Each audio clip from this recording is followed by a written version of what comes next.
Okay, so this is now chapter 2, and in chapter 2, we're going to look a little bit closer at what money is. Now, this should be somewhat of a review if you remember some of your things from macroeconomics with me, and even if you took intermediate macroeconomics with me, this would also be a review. So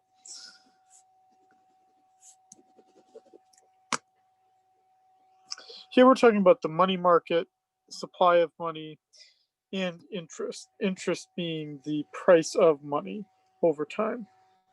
So let's define money and then look at its functions.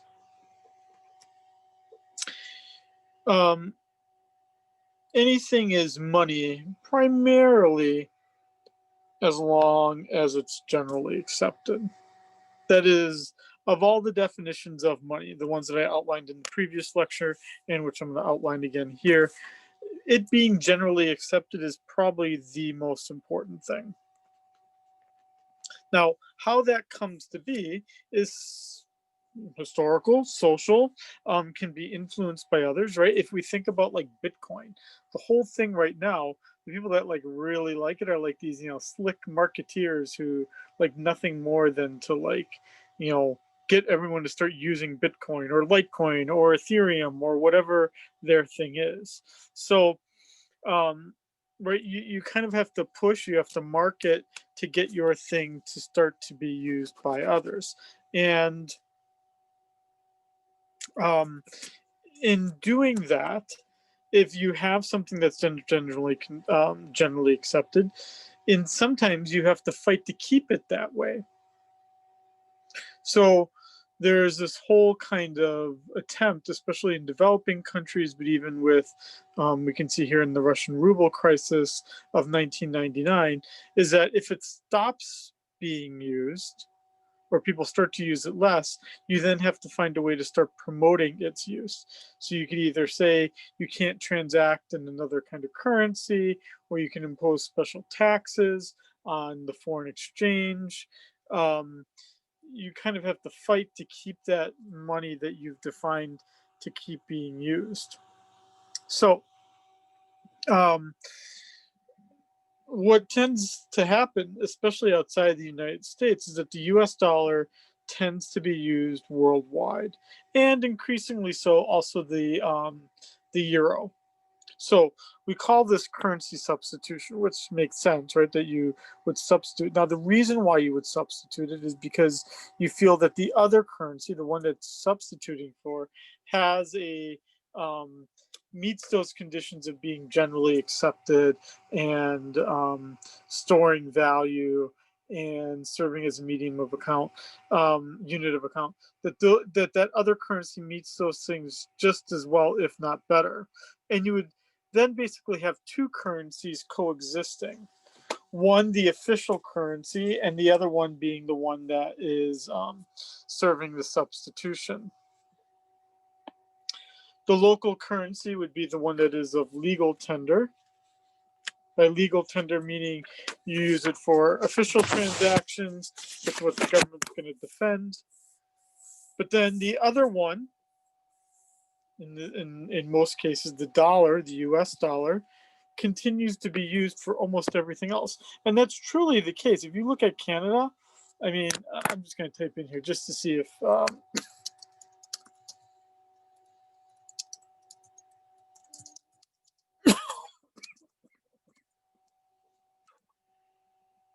I'm just kind of looking here, just seeing if there's any official statistics.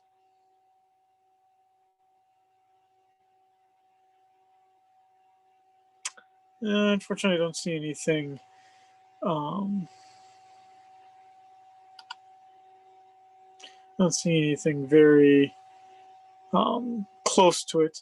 I'm sure it's less now too, just because $100 is about 127 Canadian dollars. But there was a time when the two were about the same, and then most transactions would follow one or the other. And you can also find a case that even if there is a difference, that if the government supports its use, right? That if the government says, yeah, you can use U.S. dollars for things, and the ratio is 1 to 1.27, you can do that, and you basically can find this sort of dollarization, either officially or not. And you see this a lot also in Caribbean countries, countries that may use the euro, that may use the British pound, just because of the nature of like the British Virgin Islands probably use the pound, I would suspect, but they also probably use the dollar because that's the largest, closest currency. So let's go back to then what are the major functions of money? The first one, and I would argue the most important one being, is that the money serves as a medium of exchange, meaning it's the thing that people are willing to accept for delivering the other thing that they're doing the money for. So that means that it's basically usable. It's useful in that case. And what it does is that it gets around the primary reason why you have money to start off with, which is you want to get around this double coincidence of wants, which exists in barter. Right? Barter means trading one physical good for another physical good or service. What if you don't want that thing, right? I mean, the problem with barter-based economies is if I know how to make tuna sandwiches, tuna fish sandwiches, right? And I go to a place where people are allergic to tuna, well, I'm not going to engage in a lot of transactions because no one's going to want the thing that I am willing to deliver. Right, but then also think about, right, like you kind of like hear these like stories sometimes of like 1800s the United States where the country doctor had to accept like eggs and poultry and whatnot from other people because that was the only thing that local farmers would be able to deliver, to pay for doctor services. Well, that makes it pretty difficult then to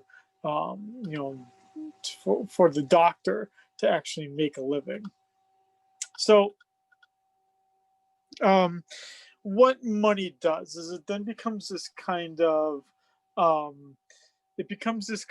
act of the economy then being able to progress much more because now no one has to really worry about how transactions are going to be occurring in the economy.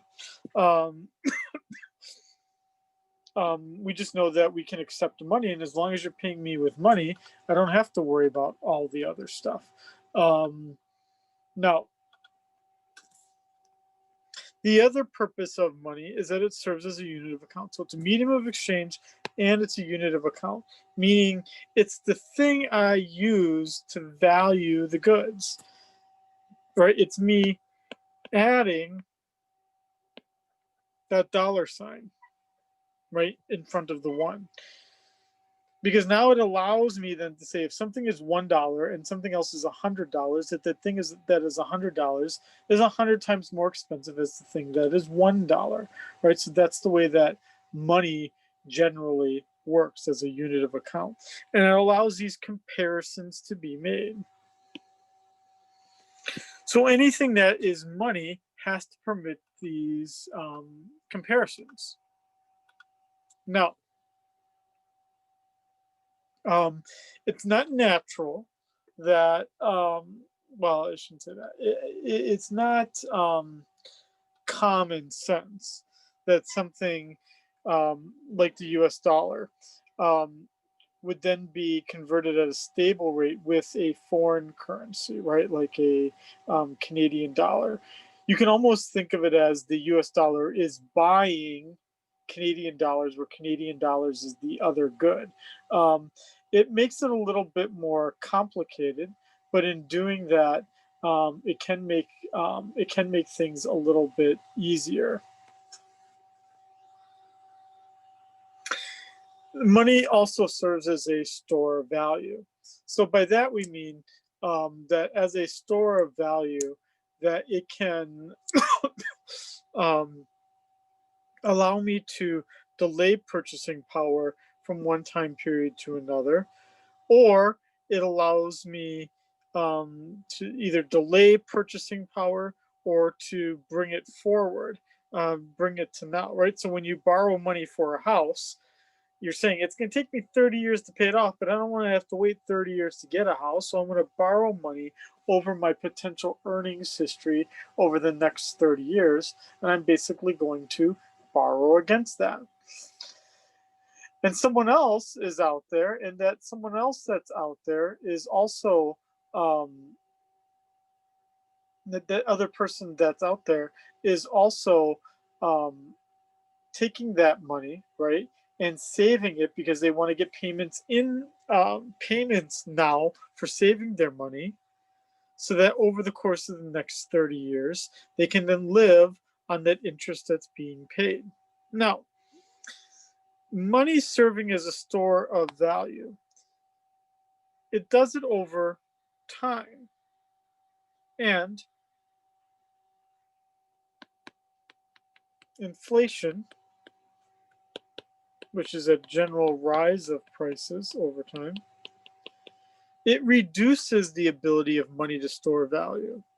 So if we're talking about something like, the kind of famous classic example of the Zimbabwe dollar, which had, thousands of percent of inflation a year, well, no one used it anymore. I mean, I was in Zimbabwe at around that time. I didn't use the Zimbabwean dollar once. I used US dollars, and everyone accepted US dollars. No one wanted Zimbabwean dollars because it had lost its purpose of being able to store value over time, whereas the US dollar did. Now, the only cause of inflation is printing more money. That's exactly what happened in Zimbabwe. It's what happened in the United States in the early 80s, late 70s, when the inflation rate was 10% a year. It happens when you print more money. That is the only cause of inflation, is the central bank printing too much cash, which then reduces its value. So, basically the money supply growing too quickly. Now, you can have other problems, and the other problem would be is that it doesn't grow fast enough.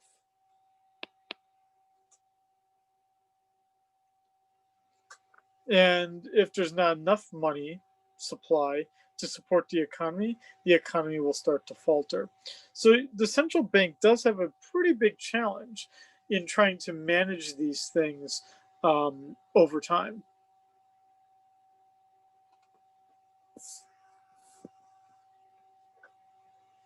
So what is it that money generally does? One of the important things that it must do is that it must be standardized,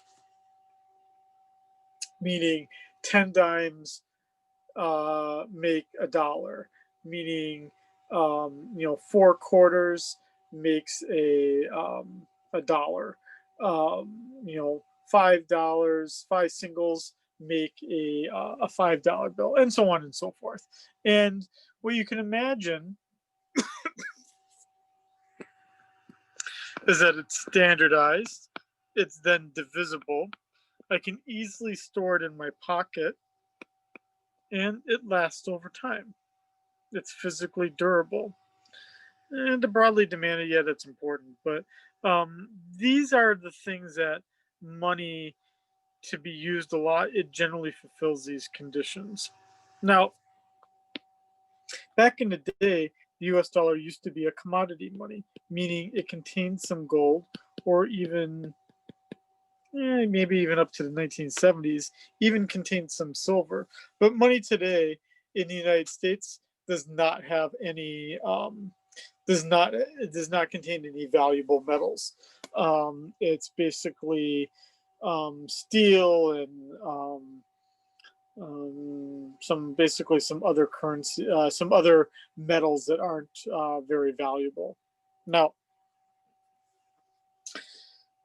there are there's not a lot of you can buy silver bullion, or you can buy silver coins or even gold coins from different mints. But that money, even though it has a monetary value, generally speaking, it's for collectors or for investors. It's not for money to be spent over time. Now, there's a pretty famous article. I'd encourage you to read it. It's kind of it's a really cool, fast, and easy article to read. Just getting the reference here.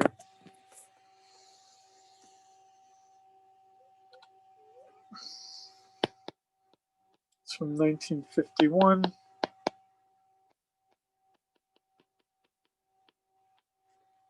It's called Cigarettes as Currency.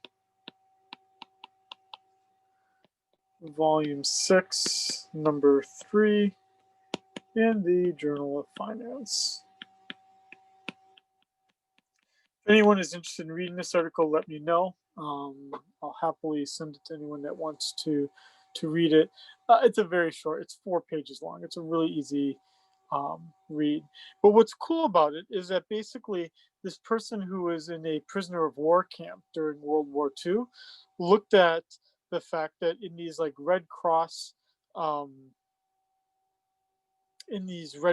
like packages that you would get if you were in a prisoner of war camp, you got cigarettes. That's a nice way to make time pass. But then within the camp, you could imagine that people would trade things, and that cigarettes would start to emerge as a currency because they are standardized, divisible, portable, and had a shelf life.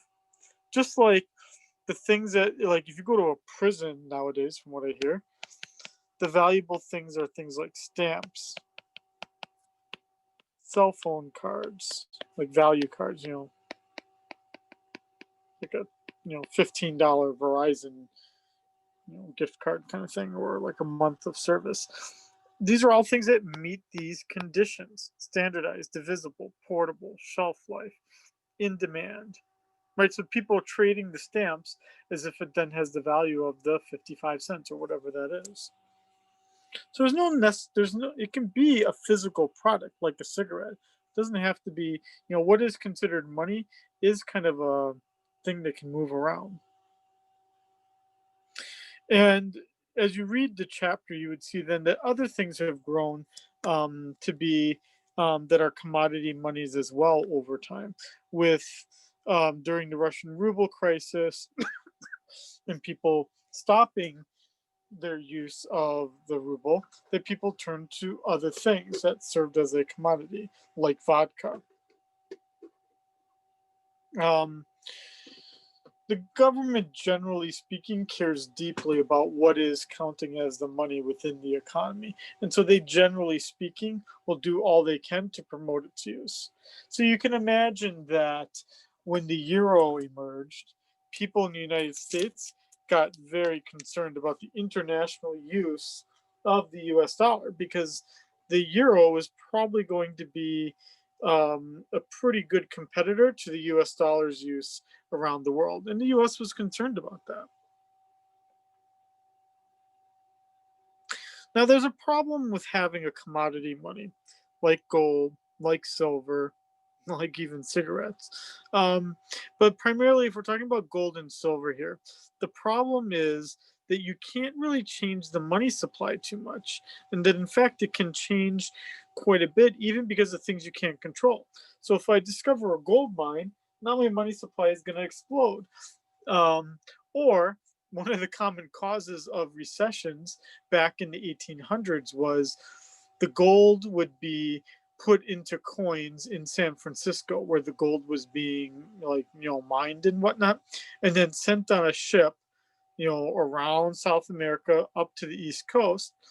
But it's a pretty dangerous journey, and sometimes the boat would sink, and then the money supply as a result would then dramatically decrease because the boat sank. So it gets to be pretty difficult.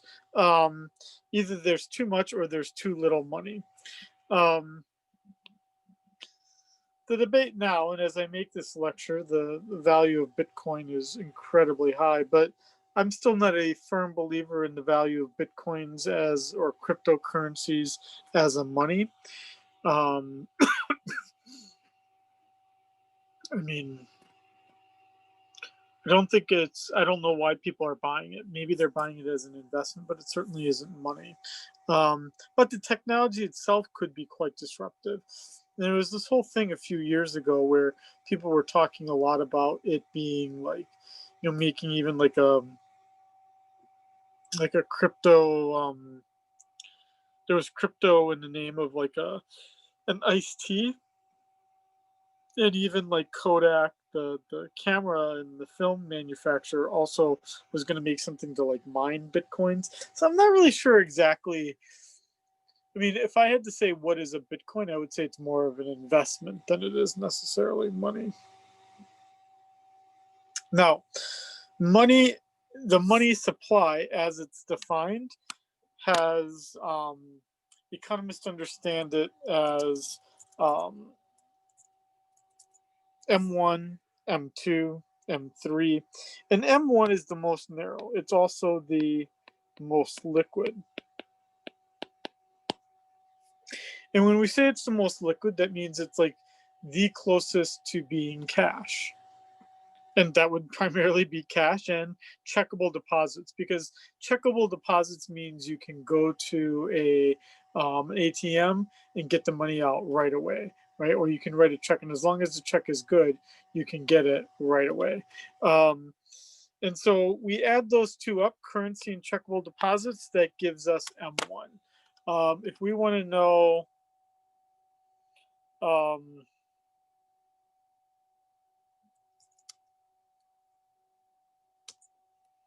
just going to look here what it is right now as we speak. As of 1/4/2021,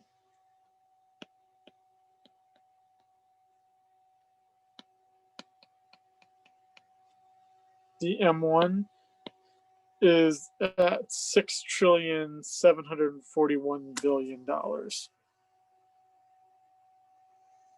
But what's amazing is that right before the pandemic occurred, on 1/6/2020, it was 3,946.6 billion. Look at that. Didn't double, but it almost did in 1 year's time. That's a pretty significant event that's happening.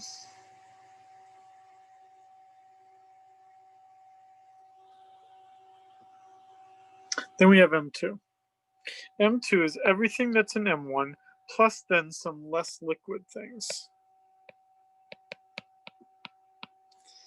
Those less liquid things being savings deposits, money market deposit accounts, money market mutual funds, things that take a little bit time to turn it into cash. If we look at what M2 is right now,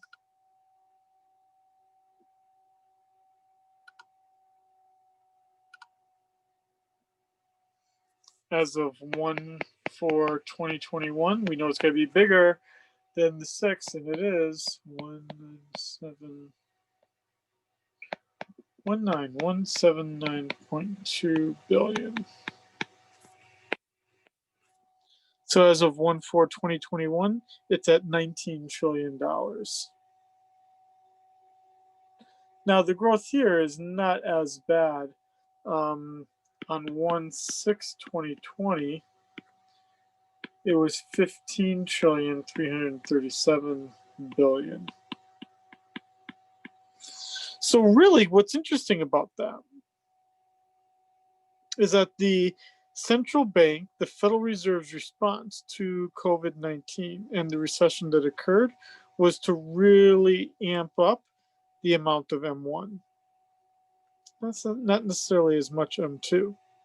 All of that growth was right there, right? That 4 trillion that it increased was almost all in the M1, not in the M2, which basically is telling us that the fractional reserve banking system, meaning like the banks that we all see around us, are not creating more cash. They're not lending out more money significantly to really increase the money supply. It's really the Federal Reserve Bank that's doing all the work. Now, the price of money is the interest rate. And so interest rates are incredibly important for managing this whole part of the economy. And what this does is that if we look at what interest rates are, it's how much I'm valuing having the money now versus not having it now. What we would call the time value of money. Um, Now, what that means here is that how much am I going to discount it, right? Or basically, money that I get today is going to have a higher value than that I get in the future. How much that is going to depend on my preferences. What am I using it for? So, how much I have to compensate someone for the money to be able to get it now is going to um, determine a great deal. Um, so that money, that money that's happening over time, that interest rate, that's what I pay for that preference. So let's wait. Here, I'm going to pause things while my wife is calling me.